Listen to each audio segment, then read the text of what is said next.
Hello friends, income tax के cases की series में आज जो केस हम लोग डिस्कस करेंगे उस केस का नाम है Karnataka power corporation limited versus assistant commissioner of income tax. ये case 85 ITR tribunal page number 518 पर रिपोर्ट हुआ। मैटर बेंगलोर आईटीआईटी की ए बेंच ने डिसाइड किया और इस केस का जजमेंट 11 जनवरी 2021 को आया। ये केस असेसमेंट ईयर 2002-2003 से रिलेटेड है।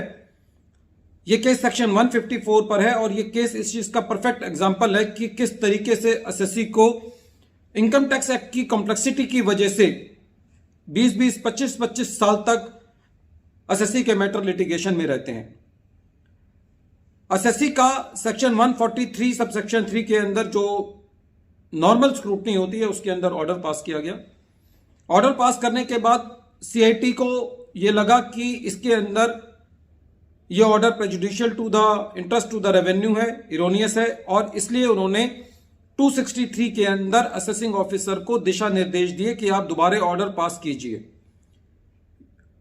जब ये रिवीजन का ऑर्डर असेसिंग ऑफिसर ने पास किया वो 2011 के अंदर किया और इसके अंदर ए और बी मैटर इन्वॉल्व थे, जो कि सीआईटी ने ये कहा कि आपको इस मैटर पे दोबारा असेसमेंट करनी है। अब दो असेसमेंट ऑर्डर हो गए, एक असेसमेंट ऑर्डर जो 2005 में पास किया गया था और एक जो असेसमेंट ऑर्डर 2011 में पास किया गया 263 पर। जो 263 के अंदर असेसमेंट ऑर्डर हुआ वो खाली दो ऐसे मैटर थे जिनके ऊपर एडिशन किया गया। बाद में असेसिंग ऑफिसर को यह लगा कि जो ओरिजिनल असेसमेंट ऑर्डर था जो कि 2005 में पास किया गया था उसके अंदर कोई गलती हो गई है, जो कि उन दो मैटर्स में कवर नहीं था, जो कि 263 की वजह से दोबारा असेसमेंट ऑर्डर पास किया गया। इस केस में मैं उदाहरण के तौर पर उसको सी मैटर ले रहा हूं। तो असेसिंग ऑफिसर ने सी मैटर पर एसएससी का सेक्शन 154 के अंदर रेक्टिफिकेशन ऑफ मिस्टेक के अंदर दोबारा असेसमेंट ऑर्डर पास कर दिया। एसएससी ने जब इस रेक्टिफिकेशन के लिए ऑब्जेक्शन किया तो एसएससी का यह कहना था कि जिस मैटर पर आप रेक्टिफिकेशन करने जा रहे हैं वो 2011 वाले ऑर्डर का पार्ट नहीं है, इसलिए जो लिमिटेशन है 4 साल की, जो कि सेक्शन 154 के अंदर लिमिटेशन दी हुई है, वो 2005 से देखी जानी चाहिए, 2011 से नहीं देखी जानी चाहिए। लेकिन लर्नेड असेसिंग ऑफिसर इस बात से कन्विंस नहीं थे। उन्होंने कहा कि मैं 2011 का भी ऑर्डर रेक्टिफाई कर सकता हूं। जब यह मैटर सीआईटी अपील के पास गया तो सीआईटी अपील ने भी एसएससी की बात से कन्विंस नहीं हुए और उन्होंने असेसिंग ऑफिसर का ऑर्डर अपील रखा। जब यह मैटर आईटीएटी के पास गया तो आईटीएटी ने यह कहा कि जो 4 साल का पीरियड है वो ओरिजिनल असेसमेंट ऑर्डर से देखा जाना चाहिए इस केस के अंदर, क्योंकि जो असेसिंग ऑफिसर जिस मैटर पर रेक्टिफिकेशन करना चाहते हैं वो मैटर 2011 का पार्ट नहीं था।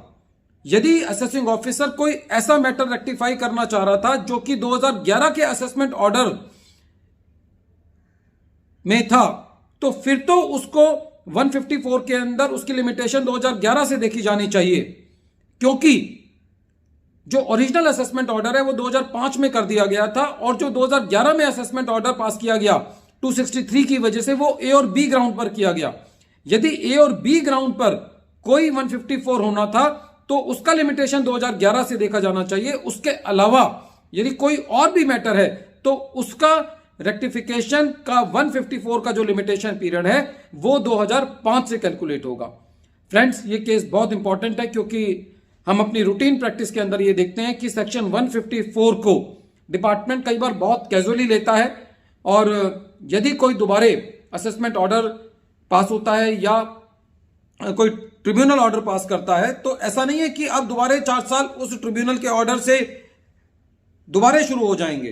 तो इस केस के अंदर जो 154 के पर्पस के लिए जो 4 साल का पीरियड देखना है वो ना तो 263 वाले ऑर्डर से देखना है ना 254 जो कि आईटीएटी ने अपना ऑर्डर पास किया था उसके हिसाब से देखना है, बल्कि जो ऑर्डर असेसिंग ऑफिसर ने ओरिजिनल ऑर्डर 143 सबसेक्शन 3 के अंदर पास किया था उससे देखा जाएगा, क्योंकि जो जिस मैटर पर असेसिंग ऑफिसर रेक्टिफिकेशन करने जा रहे हैं वो 263 का मैटर नहीं था।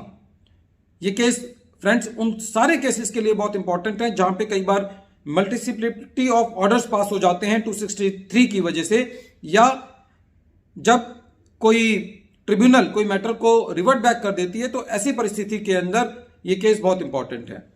वीडियो के अंत में मैं केस का नाम एक बार फिर रिपीट कर रहा हूं। केस का नाम है Karnataka power corporation limited versus assistant commissioner of income tax, और यह case 85 ITR tribunal page number 518 पर रिपोर्ट हुआ। मैटर बेंगलोर ITAT की ए बेंच ने डिसाइड किया और इस केस का जजमेंट 11 जनवरी 2021 को आया। Thank you friends.